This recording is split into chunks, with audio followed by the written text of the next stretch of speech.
ल हेलो नमस्ते good morning कोराला border. हामी आज बिहान चाहिँ लोमाङथाङबाट छोसेर हुँदै कोराला बोर्डर आइपुग्यौँ होइन। कोराला बोर्डरको चाहिँ नि यो ठ्याक्कै चाइनाको चाहिँ नि बिल्डिङ हो भने हामी चाहिँ अहिले यहाँ 9 बजेको टाइममा आज वैशाख 27 गते यहाँ आएका छौँ। हाम्रो चाहिँ नि दृश्य यस्तो देखिन्छ। यहाँ चाहिँ यहाँका हाम्रो नेपाली व्यापारीहरू बस्छन् भने र यतापट्टि चाहिँ व्यापार गर्ने पसलहरू छ। पसलहरू चाहिँ यस्तो छ। पसलहरू चाहिँ यस्तो छ। बिहानको टाइम भएर होला सायद हावा कमै चलेको, त्यति साह्रो हावा चलेको छैन, त्यति चिसो पनि छैन। र यहाँ थुप्रै चिजहरू देख्न पाइन्छ। तपाईँको चाइनिज सामानहरू र हामीलाई 24 नम्बर पिलर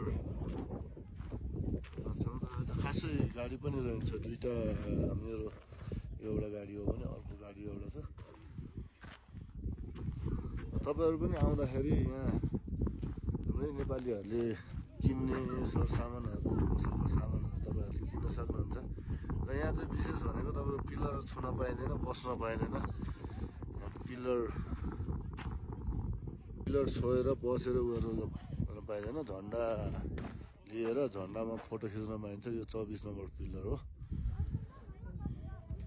र आजको दिन यहाँ आइपुग्यो। म कयौँचोटि आएँ होला, तर आज त्यति साह्रो हावा चलेको छैन, चिसो पनि त्यति छैन, किनभने यो वैशाखको महिना भएर हुनसक्छ। र तपाईँहरूले पनि आएर यहाँ ख्याल गर्नुपर्ने कुराहरू चाहिँ यो 24 नम्बर पिलर भनेको चाहिँ तपाईँको नेपाल र चाइनाको हो। र उतापट्टि चाहिँ नि 24 लेखिएको छ, यतापट्टि 24 लेखिएको छ भने त्यो तपाईँहरूले ख्याल गर्नुपर्ने हुन्छ। त्यो पारि गएर छुन पाइँदैन, बस्न पाइँदैन। झन्डा लिएर छेउमा बसेर फोटो खिच्न पाइन्छ, त्यसलाई पनि ख्याल गर्नु होला। र चाइनाको बोर्डर बिल्डिङ यही नै हो। मेरो सानो भ्लगलाई तपाईँहरूले पनि सपोर्ट गरिदिएर यसो सब्सक्राइब गरिदिनु होला। युट्युबमा नि आउँछ र चन्दा भेकल्स प्राइभेट लिमिटेडमा पेजमा आउँछ भने तपाईँको मेरो फेसबुक चाहिँ रामबाबु प्याग्रेल भनेर आउँछ। र टिकटकमा पनि आउँछ। तपाईँ टिकटक पनि चन्दा भेकल्स प्राइभेट लिमिटेड भनेर छ। ल